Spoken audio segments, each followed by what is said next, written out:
What if I told you that a tech billionaire who could afford any survival gear on the planet carries a kit worth only $200? Last month, I met someone at a private event who's made more money than most of us will see in 10 lifetimes. And when the conversation turned to preparedness, he didn't brag about some $1 million bunker or exotic military gear. He showed me a simple bag, 10 items, $200. And he told me something that changed how I think about survival forever. He said, "Rich people don't stay rich by wasting money. We stay rich by knowing what actually works." So I did something crazy. I recreated his exact kit, took it into the mountains for 72 hours, and tested every single item in real survival conditions. No electricity, no backup, no safety net. And I'm not gonna lie.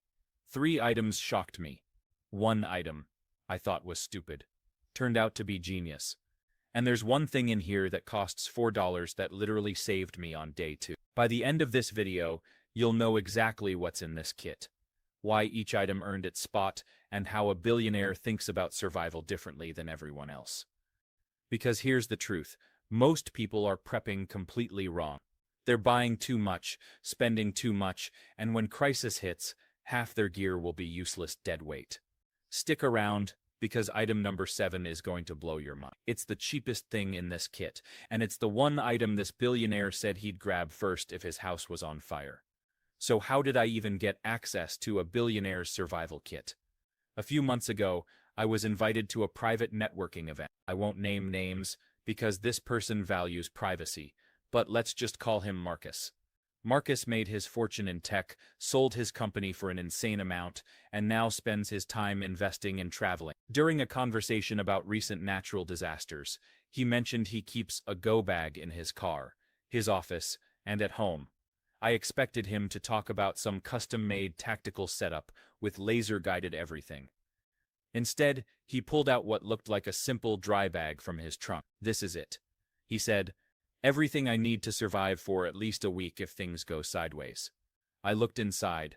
Nothing fancy, nothing with a tactical label or a $500 price tag. Just 10 carefully chosen items that he'd tested and refined over years. He told me every item had to meet 3 criteria. It had to be reliable, it had to be multi-use, and it couldn't cost more than necessary.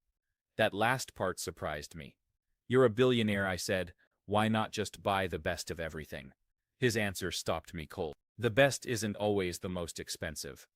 And in survival, complexity kills. I want tools that work every single time, that I can operate half asleep, and that won't fail when I need them most. Fancy gear looks cool until it breaks in the field, and you realize the cheap version would have saved your life. He walked me through every item, explained his reasoning, and even shared stories of when he'd actually used pieces of this kit during real emergencies. A flood evacuation, a wildfire that cut off power for 5 days, an unexpected night, stranded in his car during a blizzard. I took notes, I asked permission to recreate the kit, and then I went out and bought everything he recommended. Total cost $190. Then I did something he suggested. I actually used it. For 72 hours, I lived off-grid with nothing but this kit to see if a billionaire's survival philosophy actually holds up in the real world. Spoiler, it does. And I'm about to show you exactly why. Before we get into the actual items, you need to understand how Marcus thinks about survival. Because this isn't just a shopping list, it's a mindset shift. Most preppers fall into the same trap. They think more is better. They buy 50 different gadgets, spend thousands of dollars, and end up with a massive kit they can barely carry. Then when an emergency actually happens, they panic because they can't remember where anything is, or how half of it works. Marcus does the opposite. He follows what he calls the 80-20 rule for survival. 20% of your gear will handle 80%. His entire strategy is built on identifying that critical 20% and ignoring everything else. Here's how he breaks it down. In any survival scenario, you have 3 immediate priorities: water, warmth, and information. Everything else is secondary. You can survive weeks without food, but only 3 days without water. You can handle hunger, but hypothermia will kill you in hours. And without information, you make bad decisions that put you in more danger. So this kit focuses ruthlessly on those three things: water purification, fire starting, temperature regulation, communication and awareness. Everything in this bag is designed to keep you hydrated, warm and informed. That's it. No gimmicks. No zombie apocalypse fantasy gear. Just the essentials that actually save lives. The second part of his philosophy is redundancy without bulk. For critical items like fire starting, he doesn't pack just one method. He packs 2 or 3, but they're small, lightweight, and each one works in different conditions. That way, if one fails, you're not screwed. Third, everything in this kit has been tested. Not just unboxed and tossed in a bag, but actually used in the field. Marcus told me he takes this kit on camping trips, hikes, and even international travel. He rotates items out if they don't perform. He upgrades when something better comes along. This isn't a static list. It's a living system that evolves based on real-world results. And finally, the whole kit fits in one waterproof bag that weighs less than 10 pounds. Because in a real emergency, you might need to move fast. You might need to hike 10 miles. You might need to throw it in your car and go. If your survival kit is too heavy or too complicated to grab in 30 seconds, it's not a survival kit. It's a storage problem. All right, let's get into the actual items. The first item in this kit is the LifeStraw Personal Water Filter, and it costs about 20 bucks. Now, you might be thinking, why not a fancy multi-stage filtration system? Why not something with UV purification? Marcus's answer was simple: because this works. It's been proven in millions of real-world uses, and it never breaks. The LifeStraw can filter up to 4,000 liters of water. That's over 1,000 gallons. It removes 99.9% of bacteria, parasites, and microplastics. You don't need batteries. You don't need replacement cartridges for years. You literally just stick it in a water source and drink. During my 72-hour test, I used this thing constantly. I drank from a creek that looked questionable. I filled my water bottle from a stagnant pond. I even tested it on rainwater that had been sitting in a dirty barrel for who knows how long. Every time, the water tasted clean. No weird aftertaste. No stomach issues. Just safe hydration. Here's the math that makes this brilliant. Bottled water costs about $1 per liter, if you're lucky. During a crisis, that price doubles or triples. With the LifeStraw, you're paying about half a cent per liter. One $20 purchase gives you months or even years of clean drinking water from almost any source. And the portability is insane. It weighs 2 ounces. It's about the size of a thick marker. You can clip it to your bag, toss it in your pocket, or keep one in your car's glove compartment. There's no excuse not to have one of these. Marcus told me a story about using his LifeStraw during a flood evacuation. Bottled water was sold out everywhere. Gas stations were empty. But he had a creek nearby, and with the LifeStraw, he had unlimited drinking water while everyone else was panicking. That $20 investment turned a crisis into a minor inconvenience. One more thing. A lot of people buy these and never test them. Big mistake. Before you need it, go find some sketchy water and try it out. Learn how much suction you need. Figure out the best way to hold it. Practice filling containers through it. Because the middle of an emergency is not the time to read instructions. In my test, the LifeStraw was used every single day. It's non-negotiable. If you take one thing from this video, make it this.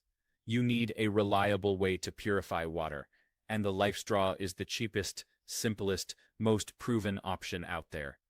Item number 2 is a ferro rod fire starter, and you can grab one for about $8. Now Marcus carries this even though he also has lighters in the kit, which we'll get to later. Why? Because a ferro rod works in conditions where nothing else does. Soaking wet, no problem. Freezing cold, still works. Wind blowing like crazy, sparks fly anyway. This thing will give you over 12,000 strikes before it wears out, and it doesn't rely on fuel, flint, or batteries. If you've never used a ferro rod before, it's basically a metal rod made from ferro. You scrape it with a striker or the back of a knife, and it throws off sparks that burn at around 3,000 degrees Fahrenheit. Hot enough to ignite almost any dry tinder you can find. During my test, I challenged myself to start a fire with the ferro rod in the rain. Not a light drizzle, actual rain. I found some dry bark under a fallen log, scraped it into a small pile, and used the ferro rod to throw sparks onto it. It took maybe 10 tries, but I got it. Once the tinder caught, I fed it gradually, with slightly damp twigs, until I had a real fire going. It was one of those moments where you realize how powerful a simple tool can be. Here's the key: you need to practice with this before you're in a survival situation. The first time you use a ferro rod, you'll probably fail. That's normal. It takes technique. You need good tinder, the right angle, and a strong scrape motion. But once you get the hang of it, it's almost foolproof. Marcus told me he keeps a ferro rod in every vehicle he owns and in every bag he travels with. Why? Because fire is life. It boils water. It cooks food. It signals for help. It keeps you warm. It scares off animals. It dries clothes. And in a survival scenario, being able to start a fire in any weather gives you a massive psychological boost. It's the difference between feeling helpless and feeling in control. One of the things I loved about the ferro rod is how compact it is. Mine came with a small striker attached to a lanyard, and the whole thing weighs less than an ounce. You can literally keep it on your keychain and forget it's there until you need it. During my 72 hours, I started 4 fires with the ferro rod. Cooking, warmth, water purification, and just for morale. Each time, it worked exactly as expected. No fuss, no failure. Just reliable sparks that turned into flames every single time. If you're serious about survival, you need a ferro rod. Period. And for $8, there's no reason not to have at least 2. Item 3 is a pack of 10 emergency Mylar blankets, and it costs about $12. Yes, 10 blankets for $12. These are those shiny, crinkly blankets that look like oversized foil sheets. And I'll be honest, the first time I saw one, I didn't think much of it. It looked flimsy. It felt cheap.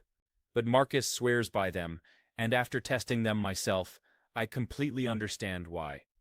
Mylar blankets are designed to reflect up to 90% of your body heat back to you.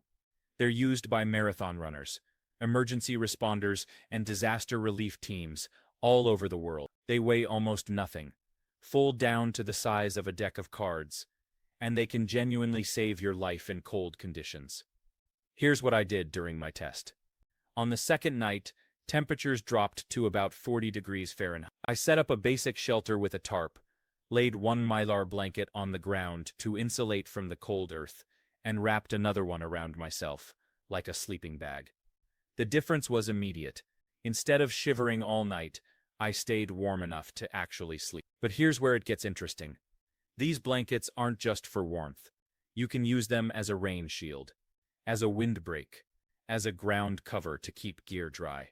You can even use the reflective surface to signal for help during the day. The sun hits that shiny material, and it becomes visible from miles away. Marcus told me he always carries 10 because they're so cheap and so useful that he gives them away. If you're in a group survival scenario, everyone needs one. And if someone doesn't have theirs, you've got spare. Plus, they're disposable. If one rips or gets dirty, you don't stress about it. You just grab another one. One thing to know, Mylar blankets are loud. Every time you move, they crinkle and crackle like a bag of chips. So if you're trying to stay quiet, it's a little annoying. But if the choice is between warmth and silence, I'll take warmth every time. During my 72 hours, I used 3 Mylar blankets. One as ground insulation, one as a body wrap, and one as a rain cover over my gear when the weather turned. All 3 held up fine, and I still had 7 left in the pack for future use. The cost efficiency here is insane. You're getting 10 potentially life-saving items for just over $1 each. Compare that to a fancy sleeping bag that costs $200 and weighs 5 pounds. Sure, the sleeping bag is more comfortable, but in a real emergency, comfort is a luxury. Survival is the priority. And for 12 bucks, these Mylar blankets deliver exactly what you need. Marcus put it best: I'd rather have 10 cheap solutions than one expensive failure. Item 4 is a hand crank emergency radio, and this one costs about $25. Now this might seem old school. We all have smartphones, right? But here's the problem. When the power grid goes down, your phone becomes a useless brick once the battery dies. And even if you have a way to charge it, cell towers might be offline, internet might be down. In a real crisis, your phone is only as good as the infrastructure supporting it. That's where this radio becomes your lifeline. It picks up AM, FM, and most importantly, NOAA weather alert channel. NOAA is the National Oceanic and Atmospheric Administration, and they broadcast emergency alerts, weather warnings, and disaster updates 24/7. When hurricanes, floods, tornadoes, or wildfires hit, NOAA is the most reliable source of real-time information. The beauty of a hand crank radio is that it's completely self-sufficient. No batteries required. You crank the handle for about a minute, and you get 30 to 40 minutes of radio time. Some models, including the one Marcus recommended, also have a small solar panel on top, so you can charge it by hand or just leave it in the sun. During my test, I cranked this thing every morning and evening to check weather forecasts and news updates.